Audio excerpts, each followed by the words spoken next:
저는 한 번도 일을 해본 적이 없습니다. 흔히 말하는 금수저 물고 태어난 사람입니다.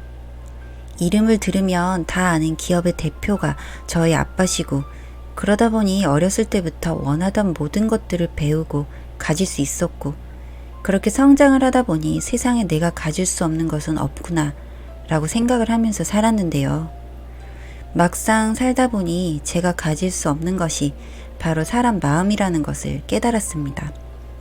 이렇게만 소개했을 때 제가 정말 싸가지가 없고 배려가 없는 사람이겠구나 라고 생각하실 수 있어요. 그렇지 않습니다. 타인이 보는 이미지, 타인의 눈을 정말 중요하게 생각하는 집이 바로 저희 집이라서 여유로울수록 도와야 하고 넘칠수록 아껴야 한다고 배웠던 게 바로 저입니다. 그래서 인간관계에서도 항상 뒤편에 서고 눈치도 많이 보면서 살았던 게 어느덧 습관이 되어 이제는 제 성격이 되었더라고요.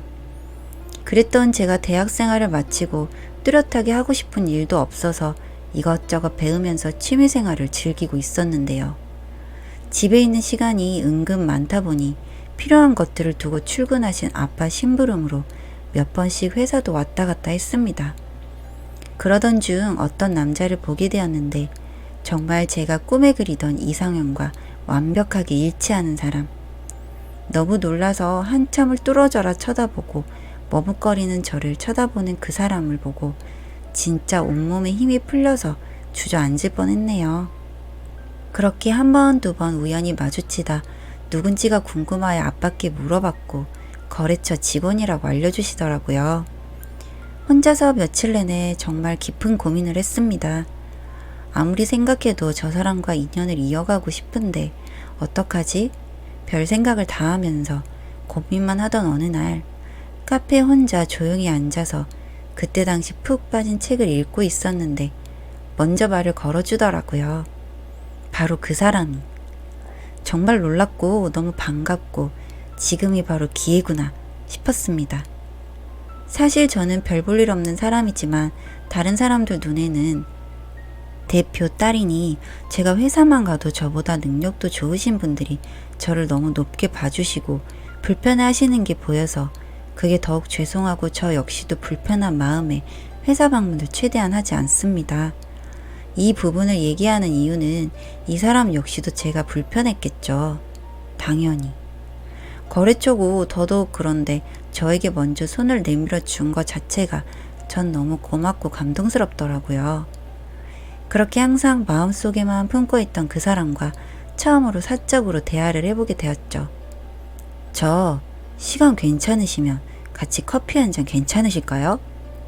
아, 네, 괜찮습니다. 편하게 앉으세요. 지금 제가 하는 말이 불쾌하실지 어떻게 들리실지 모르겠어요. 그런데 사실 급하게 또 일을 하러 가야 되긴 하는데 지금 기회를 놓치면 다시는 없을 것 같아서 급하게 그리고 고민하다 말씀드려요. 사실 이러면 안 되고 말도 안 되는 거 알지만 너무 생각나고 제가 많이 좋아하고 있다는 걸 느꼈어요. 서로 조금 더 가까이, 서로 조금 더 알아가고 싶습니다, 저는. 솔직히 저 말을 듣는 순간 가슴이 쿵 하는 그런 기분이 느껴졌어요. 제가 정말 그토록 원하고 듣고 싶던 말, 그리고 제 마음과 똑같다고 생각하니까 더 설레이고 심장이 쿵쿵 하더라고요. 사실 전 너무 기뻐서 아무런 말도 할 수가 없었는데 그 사람은 그 순간 제가 거절하려고 고민 중이구나 라고 생각을 했다고 하더라고요. 아, 좋은 인연이 됐으면 좋겠어요, 저도. 라고 짤막하게 말한 제 한마디가 그 사람을 헷갈리게 만든 것 같더라고요. 손을 긋는 건가? 라는 생각이 들었다고 해요. 그렇게 연락처를 교환하고 의외로 책 읽는 걸 좋아하신다고 해서 경치 좋은 카페 가서 각자 원하는 책 읽고 저녁 먹고 헤어지고 그렇게 데이트를 즐겼습니다. 조심스럽게 이어진 데이트가 어느덧 완벽한 커플, 첫사랑이 바로 그 사람이고 첫 연애이고 뭐 그러다 보니까 저는 모든 게 조심스럽고 설레이고 그랬습니다. 비교적 큰 문제 없이 잘 만나고 있었던 저희의 연애를 부모님께서 알게 되셨고 난리가 났습니다. 원하는 집안의 정해진 사람과 결혼을 원하셔 사업으로 윈윈하는 관계를 원하시던 부모님이 하필 첫 연애가 거래처 직원이라고 하니 더 흥분하셨고 엄청난 반대를 하셨습니다. 그 속에서 제 남자친구는 열심히 자기 일 하면서 잘 살고 있는 사람인데 단지 제 남자친구라는 이유 하나만으로 세상에서 가장 쓸모없는 사람이 된 듯한 그런 기분을 저 때문에 느끼게 했다는 사실이 너무 미안하고 속상했습니다. 꽤 오랜 시간 아팠고 헤어짐도 있었고 결국 결론은 결혼에 성공했습니다. 그리고 알았습니다. 저 혼자만 이 사람을 붙잡고 있었고 사랑했다는 걸 말이죠. 결혼 후 서서히도 아닌 확 돌변한 남편. 각방을 원하더니 점점 말 그대로 쇼윈도 부부. 남들이 있는 곳에선 세상 다정한 남편인 척, 세상 행복한 부부인 척 그렇게 쇼를 하는 남편을 보면서 솔직히 왜 그러냐고 따져 묻지도 못했어요. 정말 사람이 한순간에 변하니까 제가 뭐라고 따져 물을 수도 없더라고요. 그렇게 변한 남편. 저는 그 사람을 지켜보면서 많이 아팠지만 그래도 그 사람을 놓지 않고 살았죠. 그런데 그 사람에게 여자가 있다는 사실을 알았어요. 그래서 나에게 서서히 변한 건가? 그래서 이 사람이 나를 대하는 게 이런 걸까? 별 생각을 다 했지만 여자가 있다는 사실을 알고서는 더 이상 참을 수가 없었죠. 사실 시댁에서는 저를 앞에서는 정말 귀하게 대하는 척 하시지만 뒤에서는 얼마나 저를 욕하는지 차마 입에 담기도 힘들 정도입니다. 그렇지만 저는 시댁이 여유롭지 못한 편이기에 거기다 무릎 관절도 안 좋으셔서 원래 하시던 일 그만두시라고 하고 매달 200만 원씩 용돈 겸 드렸어요. 돈이 아까운 것이 아니라 그렇게 생각을 많이 해준 저에게 시댁도 남편도 단 한 번도 나에게는 진심이 없었구나를 깨닫고 나니까 너무 힘들고 슬프더라고요. 사실 남편은 제가 없으면 이 자리에 있을 수도 없을 정도로 제 돈 100%입니다. 그렇기 때문에 무너뜨리는 것 정말 쉬운 일이었죠. 처음엔 그래도 내가 사랑한 사람이라고 아프고 다치게 하는 게 정말 싫었는데요. 생각을 해보니 세상에서 제일 잔인한 사람들이라는 생각이 들더라고요. 모든 걸 감수하고 진심으로 사랑해서 그 마음 하나 때문에 이렇게 살고 있는 저에게 그런 상처를 줬다는 게 말이죠. 그래서 다짐했죠. 절 건드린 죄, 절 기만한 죄로 세상에서 제일 잔인하게 그리고 처참하게 망가뜨려야겠다는 그런 생각을 하게 되었고 다짐했습니다. 먼저 친정에 가서 말씀을 드렸습니다. 당장 무너뜨리겠다 난리를 치셨지만 제 계획을 말씀드리고 천천히 조금씩 숨통을 막을 거라는 제 계획에 알겠다고 수긍을 해주셨죠. 그날부터 매일을 남편과 시댁을 망가뜨릴 계획으로 하루하루를 살았어요. 저희 아빠 도움으로 사무실을 차리고 연이 닿아 있는 모든 거래처 역시 아빠 도움이었거든요. 먼저 남편에게 말을 했어요. 당신이랑 나랑은 여기까지인 것 같아. 그 여자랑 행복해. 대신 내 모든 건 돌려줘야지. 그치? 무슨 소리 하는 거야? 무슨 소리든 뭐든 당신이랑 말하고 싶지 않고 할 말도 없어. 그런데 그거 알아? 네 머리부터 발끝까지 내 도움이 들어가지 않은 부분이 없더라. 아니 당신이 오해한 거겠지. 바람은 무슨. 있잖아. 난 당신이랑 실랑이 하고 소리치고 뭐 안 그럴 거야. 굳이 그 더러운 광경 상황을 내 입에 담고 싶지 않아.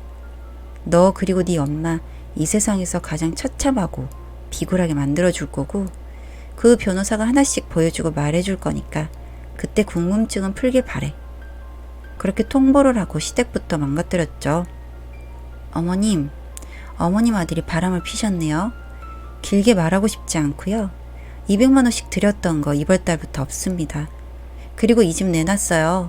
워낙 좋은 집이고 조건도 조금 낮췄더니 바로 입주자가 연락와서 내일 모레 이사하기로 했으니 내일까지 짐 빼주세요.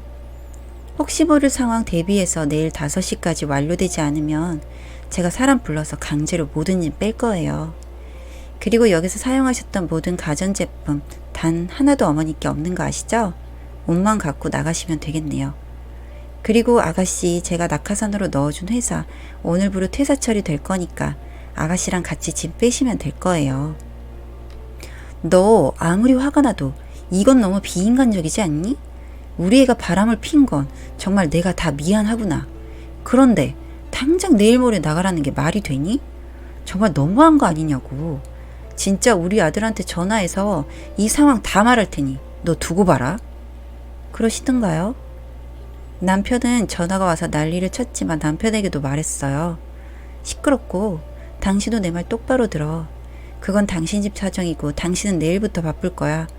지금 되게 단짠한 호수 마냥 조용할 텐데 당신 회사 거래처들이 내일 시간대별로 전화가 올 거야. 당신이랑 일 안 한다고. 그렇게 하루 종일 거래처랑 씨름하다 보면 저녁이 될 거야. 그리고 우리 본가로 호출이 될 거고 거기에 나 그리고 우리 부모님, 오빠가 있을 거야. 거기서 넌 사람 취급도 못 받고 매장 당할 건데 오기 싫어도 1분 1초가 급할 정도로 허겁지겁 오게 될 거야. 네 인생이 달렸으니까. 그리고 그 다음날 정확히 내일 모레 회사 정리가 시작될 거고 다음 주 월요일 그 회사는 새 주인을 만날 거야. 그리고 당신은 여기서부턴 잘 모르겠어. 왜냐면 당신 가족들이 어디서 어떻게 지낼지 모르겠어서. 그곳에 처량하게 당신도 추가가 될 거야. 그리고 너 그리고 니네 가족은 날 건드린 죄, 기만한 죄로 처참해질 거야. 제가 생각한 그대로 실행을 했고 모텔을 전전하면서 급하게 집을 구하던 모습을 마지막으로 변호사까지 합심하여 아주 처참하게 무너뜨려줬습니다. 그때부터 이 약물고 아빠 일을 배우기 시작했고 성공이라는 목표가 생겨서 지금은 하루하루 잘 시간이 아까울 정도로 쪼개서 열심히 살고 있습니다. 그 집안에서는 종종 저에게 찾아와서 빌곤 합니다. 제발 그 여자는 다 정리했으니 봐달라고요. 굳이 이렇게 저에게 큰 기쁨까지 주시니 더욱 감사할 뿐이네요. 사연은 여기까지였고요. 우리 사는 이야기 시청해주셔서 감사합니다.